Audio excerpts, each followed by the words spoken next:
Boa tarde, meus amores. A professora Nádia continua morrendo de saudade de vocês, mas agora eu tô passando para a gente conversar um pouquinho sobre a nossa primeira porque a gente vai se encontrar no chat da sexta-feira. Então eu queria comentar algumas questões a respeito da correção que eu fiz.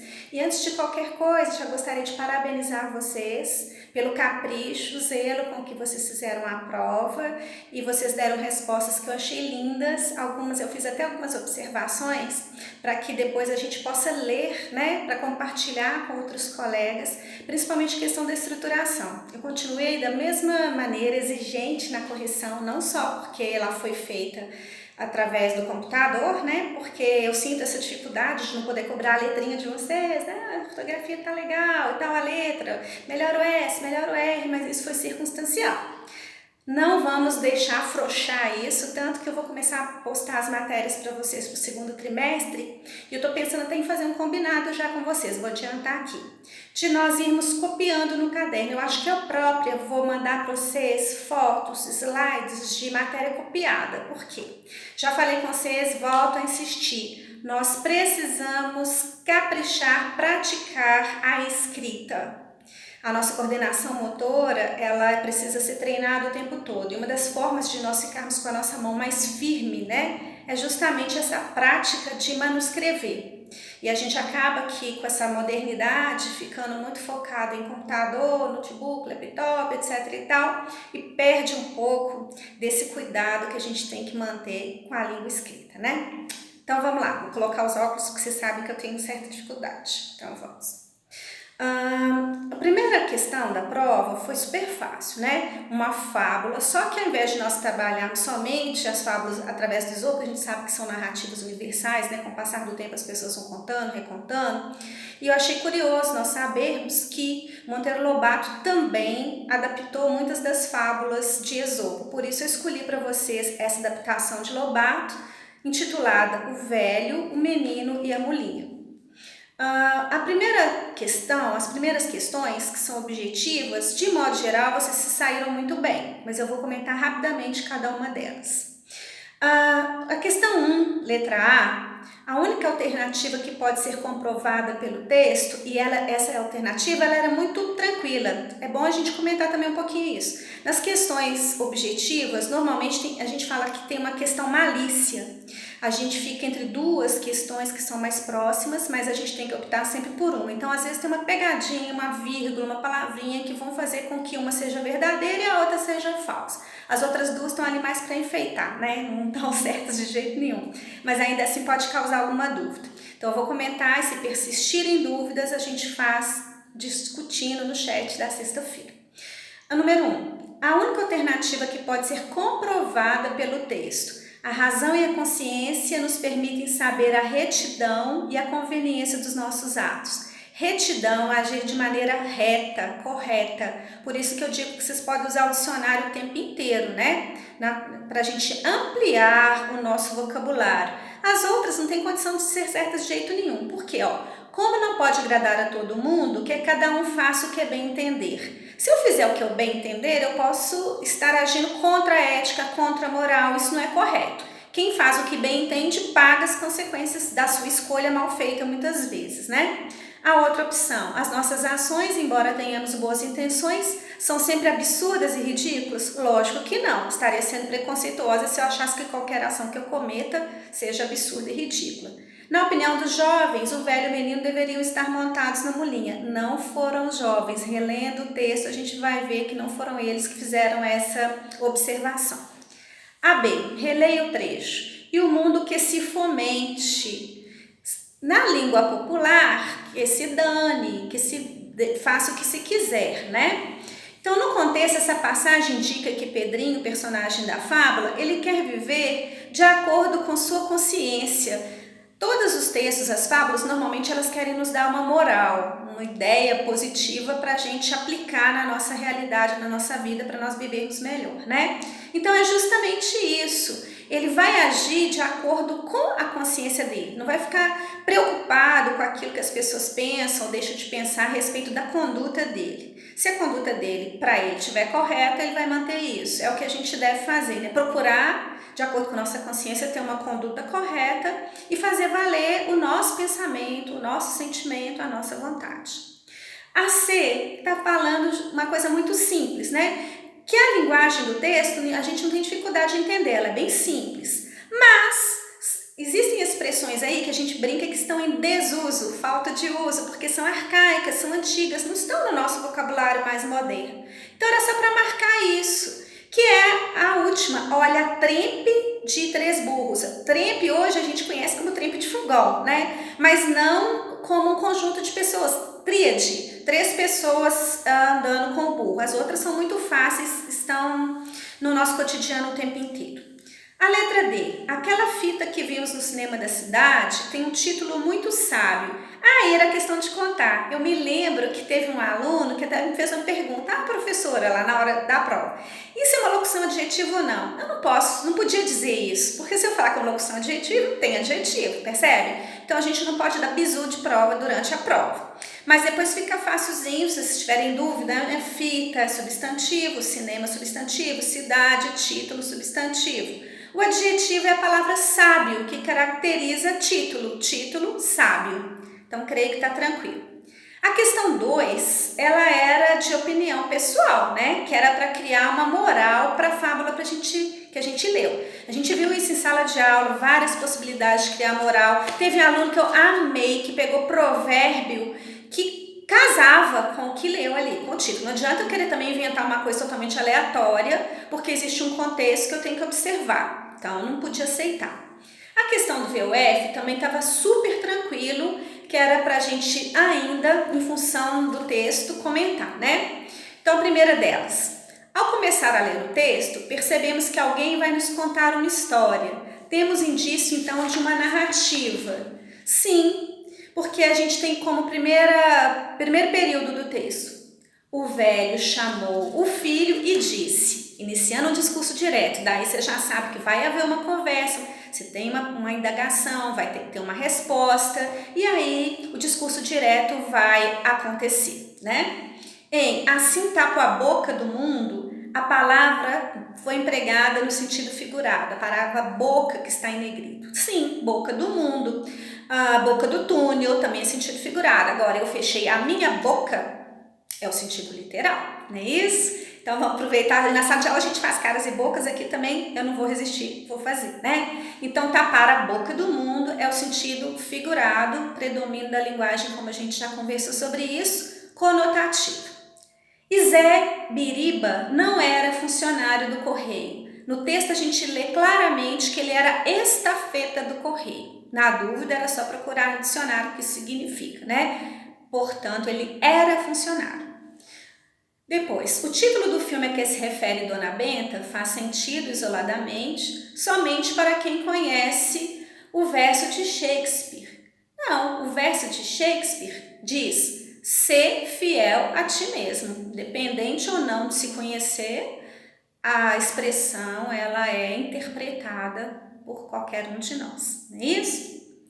Bom, aí a gente tem depois a questão 4, que é uma questão discursiva, que diz o seguinte, que o texto apresenta expressões distantes do seu dia a dia, aquele que eu comentei com a trempe de burros, né? Então eu pedi que vocês explicassem como vocês entenderam essas expressões. Lembrando que teve aluno que não tirou total na questão, porque explicou parte da expressão. Na verdade, eu precisaria que explicasse a expressão toda, porque existe aí uma relação. A gente fala muito sobre isso em sala de aula, né? Então, as coisas, uma coisa depende da outra. Tem que estabelecer um gancho da relação. Então, primeiro aí, ó, o marmanjão montado com todo o sossego. Tem 2 ideias aí.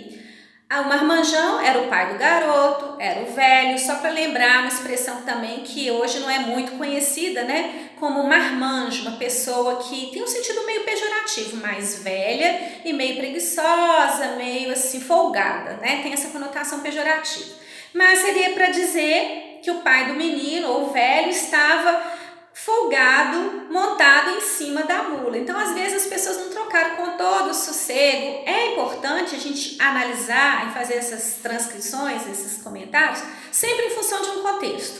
Se o título, se a prova de vocês tem textos e as perguntas são feitas em relação ao texto, eu tenho que usar o tempo inteiro as minhas respostas abertas indícios do texto. Por isso eu falo sempre respostas completas. Eu fico me sentindo muito mal quando eu leio alguma coisa e fico assim no ar. Sinto que falta alguma coisinha.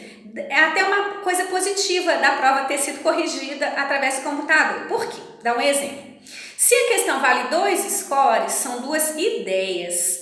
Então, às vezes, o aluno redigiu uma resposta com poucos erros de português, outro redigiu com mais erros. Então, eu dou um score por isso, ou não dou um score.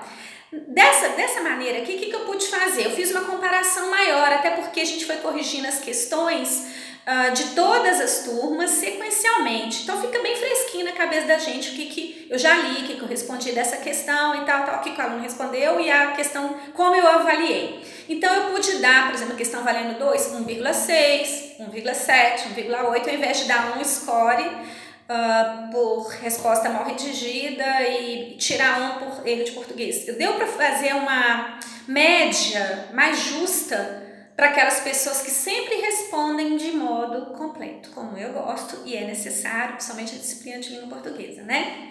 A segunda expressão é, porque só príncipes andam assim de lacaio a rédea. Era bacana eu explicar tanto a questão do príncipe quanto a questão do lacaio, que quando a gente vai ver, lacaio é aquela pessoa que serve alguém, um serviçal.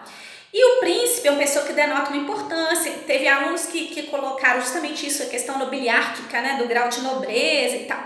Então é bacana, o menino ficou assim, o menino quando ele estava sendo puxado, né, o menino burro e o pai puxando, ficou parecendo que o menino era um folgado, era um reizinho, era um príncipezinho, um dondoco, né, digamos assim. Então era para explicar justamente isso, que somente aquelas pessoas que são poderosas, que tem alguma nobreza, tem sempre alguém atrás ou do lado, né? Sempre monitorando, ajudando, cuidando, servindo. Então seriam duas ideias ali, né? Depois, a questão 5 era pessoal. Daí eu uso aquela minha exigência, né? De responder de forma completa. Você pode escolher qualquer cena da fábula que vocês tenham gostado, mas na hora de comentar, tem aquelas pessoas que tiram o total da questão, valeu os quê? 5 scores, né? Mas eu coloco isso, tem que fundamentar. Eu gostei, eu não gostei de tal cena, por isso, por isso, por isso. Então, é uma questão muito subjetiva na hora que a gente vai corrigir também, porque tem que ver se agrada ou desagrada, né, para o professor. E a gente tem muito isso mesmo, de ser exigente naquelas questões que são mais bem explicadas, né? Qualquer dúvida vocês podem me falar, mas eu sou meio chatinha, eu gosto de resposta completa. Depois, como a gente leu o livro de poesias da Rosiana, eu coloquei uma poesia dela para que nós também pudéssemos analisar. Então aí é questão de interpretar.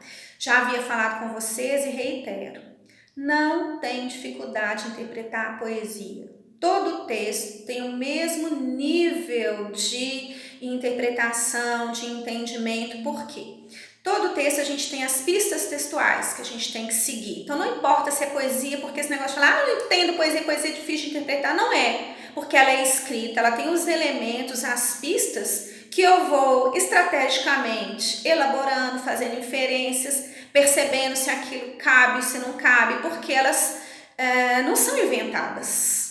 Não sou eu que vou querer fazer o dono do poema seguir o meu pensamento. Eu tenho que fazer o contrário, porque se ele é dono, se ele é autor e ele escreveu, o texto dele está lá, eu como leitora, o que eu tenho que fazer? Interpretar as palavras que estão ali observando o contexto.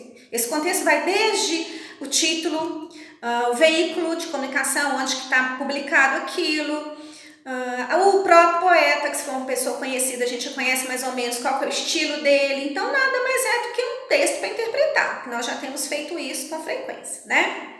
Então esse texto 2, que é procurando, né, algum lugar do planeta onde a vida seja uma festa, etc e tal, vocês têm aí do classificados poéticos. Então vamos lá. Esse texto 2 tem como finalidade sensibilizar os leitores para o cuidado com a natureza, porque fala justamente, olha os 2 versos finais da primeira estrofe.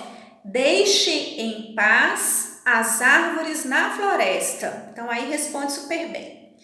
De acordo com o poema lido, é correto afirmar: em muitos lugares, o homem destrói a natureza e provoca mortes. Então, é justamente onde que fala aqui, ó, que está procurando um lugar onde o homem não mate nem bicho, nem homem. Então, comprova plenamente isso. Estava bem tranquilo, né?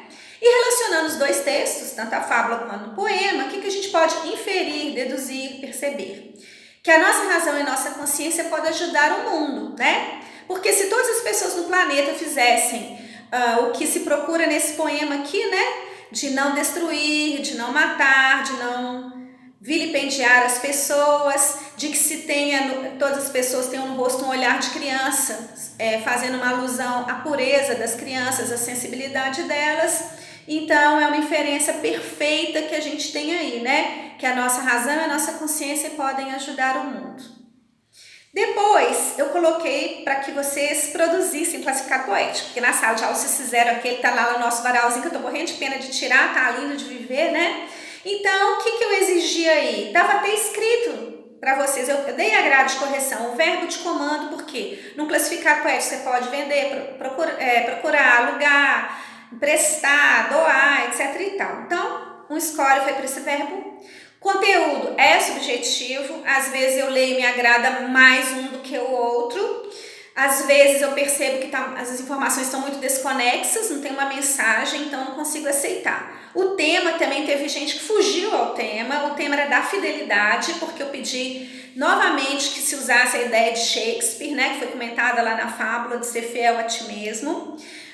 Então o tema era esse. A gramaticalidade são os erros ortográficos, os desvios, e infelizmente, mesmo tendo sido feito no computador, a minha exigência é a mesma como se tivesse feito manuscrito. Não pôs ponto final, então eu tirei 0,2. Mas professora, é muito? Não é não, porque se fosse manuscrito eu ia tirar um score inteiro, então era pior. Então, como foram décimos, eu creio que eu fui até muito boazinha nas gramaticalidades, porque aí eu pude fazer uma grade e tirar menos, e fui tirando assim à medida que quem errou mais, perdeu mais, logicamente, quem errou menos, perdeu menos, então ficou tranquilo. E o número de versos também, porque havia um pedido de 6 a 12 versos. Agora aí eu tenho que comentar uma coisa, teve gente que escreveu fábula, meus amores, tem que ler, interpretar, eu falei com vocês, olhem o enunciado, olhem mais vezes, porque não foi pedido fábula, então aí tirou 0, não teve jeito, que é fuga à proposta. Eu escrevi isso na prova de quem fez isso, não foi nenhuma pessoa só, foram mais pessoas. Então, infelizmente, aí não teve jeito. Depois, e gostaria de parabenizar também, tem uns que eu coloquei lá, vamos ler depois para todo mundo. Se vocês permitirem, eu queria compartilhar alguns, porque ficaram tão bonitos. Quando eu faço o gabarito da prova, eu tenho que colocar uma possibilidade de resposta, né? E eu sou péssima para escrever poema, deixa eu confessar para vocês. Mas eu sei valorizar os bons que vocês produzem. Então tem cada um assim, o meu ficou meio chulezinho, né? Mas os de vocês tem uns maravilhosos. Então, antecipadamente aqui, antes de vocês verem, se vocês ainda não viram a correção de vocês, vou reforçar os parabéns, porque amei muitas das produções de vocês. Depois, a questão 8, essa aí foi um jantar. Por quê? Isso estava no livro didático de vocês. Eu tirei essa questão do livro, que eu recebi o livro antes de vocês. Eu fiz uma pequena modificação, uma pequena adaptação, mas está praticamente idêntico. Troquei imagem também, procurei outra na internet para não ficar a mesma do livro, né? Senão ia ficar mais solto ainda. Mas, surpresa da professora, teve gente que conseguiu errar. Meu Deus! E eu me lembro que foi no primeiro chat que nós fizemos. A gente comentou, discutiu e depois eu fiz a correção comentada para vocês. Vocês podem voltar lá e procurar. Tá tudo lá. Na mesma ordem, eu não tirei nada.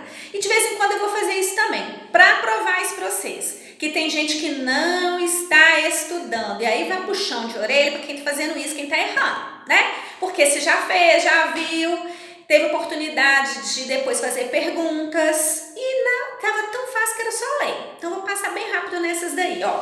Que é a questão 8, falando do leopardo dos pardais. Na descrição do jaguatirica, substantivos que indicam as habilidades. Não posso aceitar qualquer substantivo. O que tem habilidade é nadador e escalador, que são palavras que mostram o que eles fazem. Então, não é tirar qualquer um. Por exemplo, colocar leopardos pardais é substantivo? É. Mas indica alguma habilidade? Não. indica o nome do animal. Então, vocês têm que prestar atenção naquilo que é pedido. Então, eu não posso aceitar coisas que não são plenas, não respondam plenamente à minha pergunta.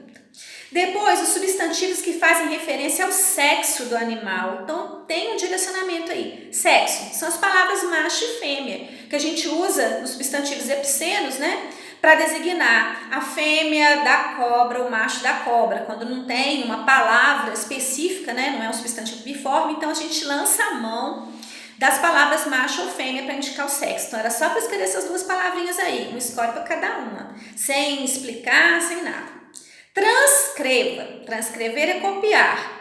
2 substantivos que também fazem referência ao animal. Acertei o que foi possível, né? O que tinha lá básico no gabarito era felinos e animais. Mas também, por exemplo, leopardos, pardais, eu pude aceitar, porque também faz referência ao nome do animal. Então, tudo bem.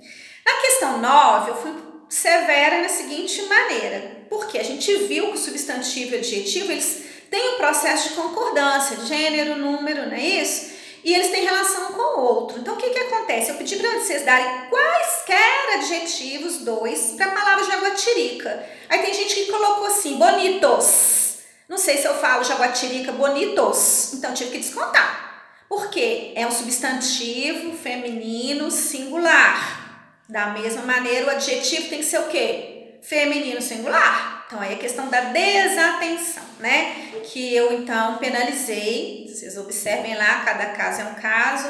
E eu sempre faço uma resposta comentada. Então, vocês vão ver quem que caiu nessa pegadinha aí. Depois, nós temos a questão 10. Essa aí teve um índice grande de erro. E eu achei que foi simplesmente uma desatenção. Porque a gente conversou sobre isso. Que uma palavra pertence a uma classe ou a outra, dependendo do contexto em que ela se insere. Até na questão da acentuação, eu sempre mostro isso para vocês. O está é o verbo, o esta é o pronome, o é verbo, o i é uma conjunção aditiva. Então, foi o que aconteceu aqui, ó. Tem um contexto para avaliar. Qual que é o contexto?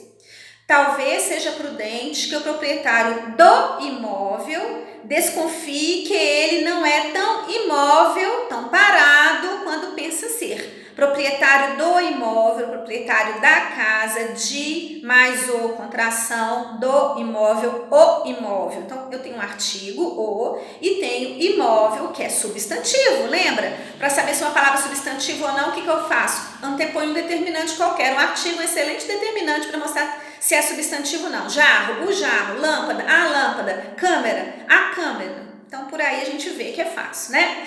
E o outro, ele é imóvel, ele é parado. Adjetivo, meus amores, né? Que a gente vai ver na sintaxe depois, funciona como um predicativo. Então, ele dá uma qualidade. Imóvel, móvel. Pensa, né? O imóvel está imóvel, porque ele não se mexe. Então, era substantivo e adjetivo, 2 scores, um para cada um.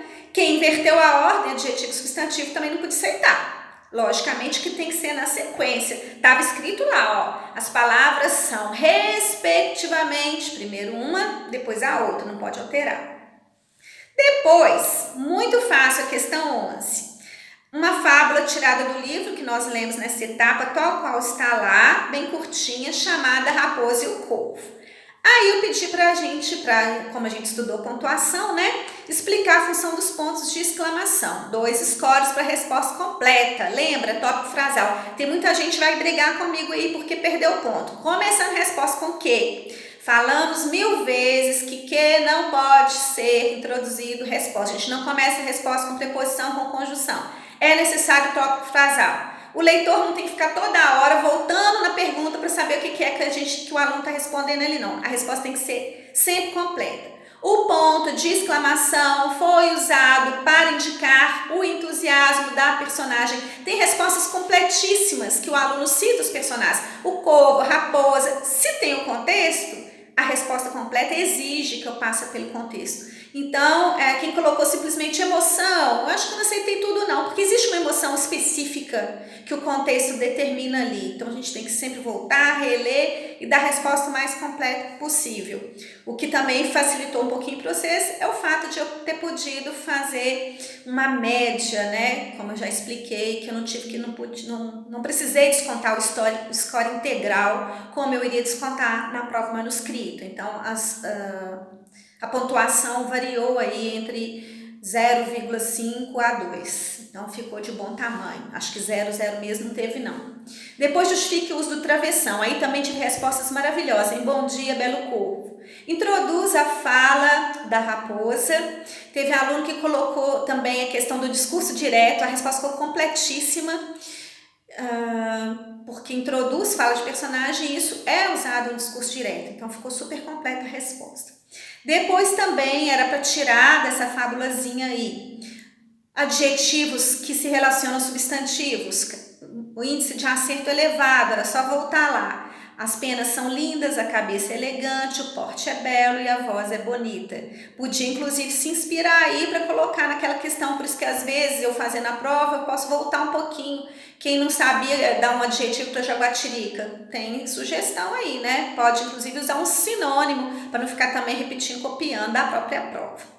E a questão 12, super tranquila, mas a resposta tem que ser sempre completa. Eu pedi para que vocês me dissessem por que essa imagem é uma versão mais moderna da fábula de Esopo que eu coloquei na prova. Super fácil, mas era necessário que vocês passassem por algum elemento da imagem, que é o cruzamento do texto verbal com não verbal, que me comprovasse essa modernidade aí, ó. Nós temos a fala do corvo, nem vem com esse papo, porque já li essa fábula no Google. E aí a raposa fica brava, né, com a mão nas cadeiras lá. Maldita era da informação. Então precisava passar por isso. Eu avaliei a correção gramatical, se a resposta foi completa, mas eu também pude fazer uma gradação aí entre 0,5 a 2 daquelas pessoas que cometeram mais erros de português, menos erros de português, né? Então agora o que eu peço para vocês, meus amores, para eu não ficar me estendendo muito, que eu sei que vocês devem estar um pouquinho cansados, né? Mas qualquer dúvida que persista, por favor, a gente se encontra no chat da sexta-feira, tá? Beijo, professora Nádia ama muito vocês, estou louca para passar tudo isso, para poder inclusive não só revê-los, mas poder abraçá-los, porque vocês são os fofos e eu tô com saudade, tá bom? Beijo, até a próxima, fiquem com Deus.